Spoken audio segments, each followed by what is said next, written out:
Were you one of those people, who was feeling sorry for Jacob?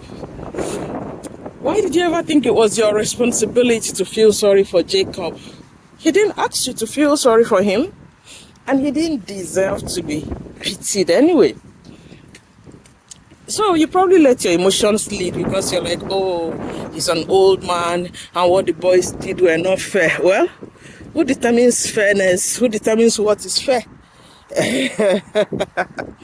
So Jacob is one of those people who do not know how to take what they dish out to others.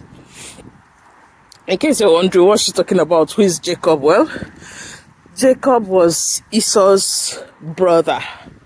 Yes, Joseph's father, Judah's father, the one that his sons came to him and said, oh, we found this goat. Is it your son? Probably an animal has eaten him. Yeah, that Jacob, that's the one we are talking about, the one that began to weep and weep and weep as if his life has ended.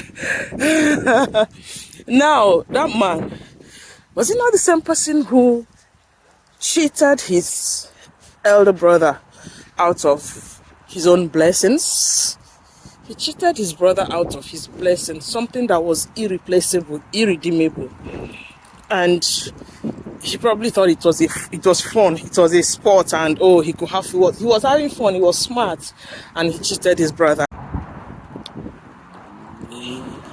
Jacob also cheated his father-in-law, and his boys watched him do that. Now, depending on what side of the fence you're on, you probably say, oh, but when he cheated Esau, he was just a young man. He didn't know any better. He was a bachelor. He was single, blah, blah, blah, and all that. Now, those are mere sentiments. Values are values. Lines are lines. And when you cross them, there are consequences. Because we are not God. It's God who is. God is the fluid person who determines, I'll show mercy to whom I'll show mercy. But we humans, you get what you deal. And Jacob cheated his brother and figured it was okay. Everything was going well for him. There are no consequences and it was okay. And he continued that same. Don't forget, last week I had said it was a family trait. Cheating, lying, deception, and all that. But today we are sticking to Jacob.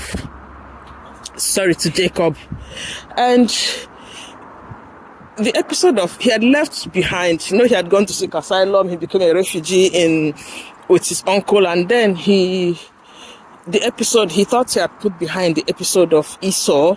Oh, he had escaped with his life and probably Esau will probably be dead or whatever before he goes back. But he continues, and by now he was a father. He had sons, so not daughters, he had sons. And he entered into a trade contract with his uncle, his partner. And the contract says, for every sheep that is plain, black or white sheep, that will be mine. For every sheep that is spotted, that will be yours. And yeah, don't forget that his uncle was also a shrewd person, because it's easier for you to see plain sheep than spotted sheep. But we're keeping the uncle out of this. We're sticking to Jacob.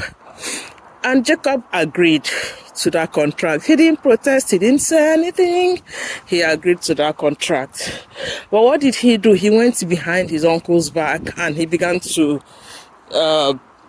do deals. Like we say in Nigeria, he began to cut deals.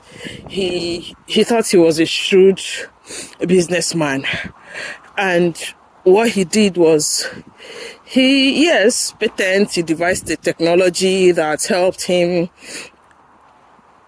cheat his uncle, cheat his trade partner. Now, who did you think were there when Jacob were doing those things? Don't forget, he wasn't that single guy who ran away from his fatherland. He is now a father that has sons. He was dropping the sons like every year back to back. And then he had sons. So he would call today, he'll say, oh, Reuben, bring me this. Tomorrow, Shimeon, do this. Tomorrow, Levi. So he had those boys, they were watching him, Judah, everybody. He was doing those, he had herdsmen, yes, he had staff, he had people who were working for him, but his sons were also in the business with him. Those businesses are usually family businesses. So the boys saw him plot, cheat, deceive, and lie to their grandfather. They watched him do all that. They grew up watching their father lie to their grandfather. And not just their grandfather, he did it. He played the 4 women who was in his harem.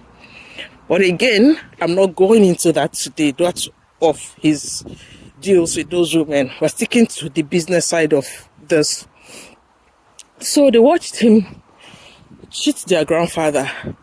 And it's stuck, because sometimes when we do things, we think that our children don't watch. We think that those within our circles don't watch. You know, you're working somewhere, you steal from the business, you steal technology, you steal time, you steal money, you cut deals with contractors and all that, and then you, from the proceeds of what you make from there, you open your own business. And when you open your own business, you begin to complain that your staff are colluding to cheat you. Yeah, you begin to wonder why your staff, nobody's faithful, nobody's loyal, why do I have staff issues, they don't want to work, they steal my hours. Isn't that the same thing you were doing to your employer when you were working in the bigger company? It's the same thing now, and now it's being dished to you and you're complaining. So that's the same thing that happened to Jacob with his sons. Yeah, he cheated his father-in-law, and the boys cheated him. So they watched him do all that. They watched him do all that to their grandfather. And when it was time, later in life, because the skills we learn today come in handy tomorrow, the skills that those children learned, it came in handy. They used it against their own father when it was time to play. They said, oh, come, let's kill this boy. Let's sell this boy. Instead of killing him, let's sell him. And when we sell him, we're going to spare his life. But we'll tell father that he's dead. And they killed a goat. They dipped the goat in blood. They took it to their father. And they said, Oga, is this your son? Please find out if this is your son's coat, because we saw it lying on the road. Probably an animal has killed him. And then Jacob began to weep. Jacob began to weep, to cry, to mourn. And we're here feeling sorry for him. Why? Why do we think it's our responsibility to feel sorry for Jacob? He got what he deserved. He sowed it. He reaped what he sowed. Not where he sowed, but what he sowed. Because people think that you reap where you sow. No, you don't reap where you sow. You simply reap what you sow. It doesn't matter where. It could be you might reap it in Canada. Maybe you probably sowed it in Nigeria. Or you could reap it in Antarctica. You sowed it at, where is this place where Eskimos are? So it doesn't matter. It's not where you sow. It is what you sow that you reap. But just know that, when you're dishing it out, you should be able to take it when it comes. That was what happened to Jacob. So next time, when you think, oh, those boys were bad, nope. They learned the trade from their father. He dealt it, and they learned it when they were still young. So when they became men themselves, they were able to dish out what they learned to him. That's it this morning on this morning's work. And the great scripture is taken from Genesis 37, the story of Jacob and his son Joseph. Next, we're going to talk about Joseph, the teenager who did not have sense. Enjoy your money. Bye.